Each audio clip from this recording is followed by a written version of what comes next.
కోనసీమ విడదీరాని అనుబంధం. మీరు వారసత్వంగా మీరు వారసత్వంగా వచ్చారా, లేదంటే పార్టీ పరంగానే మీ ఎంపిక జరిగింది అనుకోవచ్చా? వారసత్వం ఎంపిక అనేది నేనైతే మాత్రం ఒకటే చెప్తాను. రేపన్నాడు మీ నాన్నగారు చనిపోయే సమయానికి మీకు సుమారు 10 సంవత్సరాల వయసు ఉంటుంది. మీ పర్సనల్ లైఫ్ కానివ్వండి ఏదైనా కానీ ఒక్కసారిగా అప్ సైడ్ డౌన్ అయిపోయి, అప్పుడు అసలు మీ ఫీలింగ్స్ ఏంటి? అంటే నాన్నగారు చనిపోయిన తర్వాత అయితే మాత్రం చాలా బాధ వేసేది. అంటే ఆనాడు నేను కూడా దాని ముందు అయితే మాత్రం నాన్నగారు ఎప్పుడు ఇంటికి వచ్చినా సరే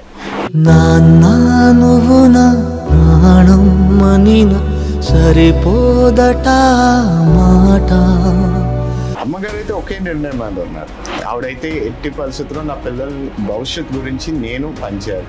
నీ పాదాలకు వల్ల నా అడుగులు సాగాలమ్మా, నీ పెదవుల చిరునవ్వుల్లా నా ఊపిరి వెలగాలమ్మా. ఆయన చాలా మంది మోసం చేశారు. ఆ తర్వాత ఆ కుటుంబాన్ని అసలు ఆర్థికంగా పూర్తిగా వెనకబడిపోయేలా జరిగిపోయింది. అందరూ ఎవరెవరు మోసం చేస్తారో వాళ్ళందరినీ నేను ఈరోజు వాళ్ళు వెనకాడి మీరందరూ మా నాన్నగారు మోసం చేశారు, ఇప్పుడు వాళ్ళందరినీ అడిగి లేకపోతే ఇవన్నీ చేసే ఆలోచనలు అయితే మాత్రం నాకు లేవు. నేను ఒక్కటే చెప్తున్నా,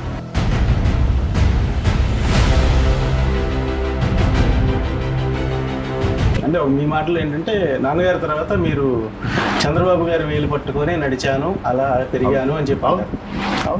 definitely I agree to it.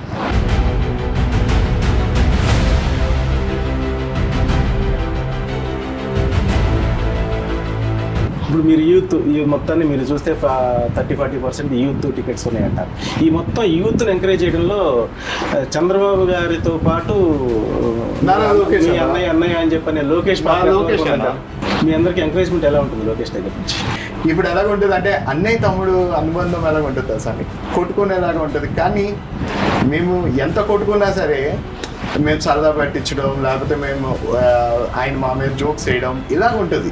అన్నా తమ్ముళ్ళ ఈ అనుబంధము ఇలాలో అందరికీ అది ఆదర్శము. బాలయ్య కొడుకు అన్న ఒకటి తప్ప తనకి పొలిటికల్ నాలెడ్జ్ జీరో, ఇక్కడ అందుబాటులో ఉండడం, ఇలాంటివన్నీ కూడా మీకు బయట ప్రచారాలు చేస్తారు. మీ సమాధానం ఇంకా అయితే నేను ఒకటే చెప్తాను, వారు ఈరోజు గెలవడానికి ఏదన్నా మాట్లాడతారు. ఏది నాకు ఆపోనెంట్గా పోటీ చేసిన ప్రతి ఒక్కరు ఈ ప్రాంతాన్ని నుంచి నిలబడిన నాయకులు అందరూ కూడా ఏదో ఒక టైంలో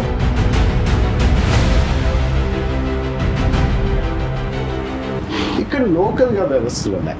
ఓఎన్జీసీ ఉంది, వేదాంత్ ఉంది. వీళ్ళు ఎంత పర్సెంటేజ్ లోకల్ ఎంప్లాయ్మెంట్ ఇస్తున్నారు? మేజర్ స్టేక్ లోకల్ ఎంప్లాయ్మెంట్ ఇవ్వాలి కదా, అది కూడా మాట్లాడలేదు కాబట్టి. రేపన్నాడు నేను అంటుంది ఈ పెద్ద వ్యవస్థ ఉన్నప్పుడు వీరికి సిఎస్ఆర్ నిధులు ఉంటాయి.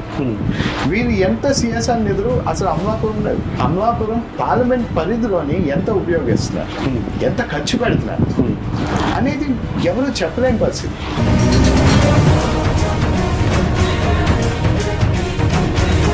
నేను మా నాన్నగారు అడుగుజాలలో నేను నడవాలనుకుంటున్నా.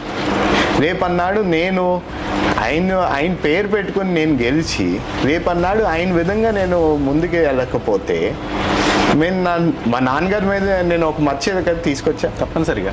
మరి అది ఎలాగ రాణిస్తా? ఖచ్చితంగా అలాంటి మచ్చ కూడా రానికుండా నేను పనిచేస్తానని నేను ప్రజలు తెలియజేస్తాను. ఎంత స్ట్రాంగ్గా ఉన్నారు ఆ విషయంలో?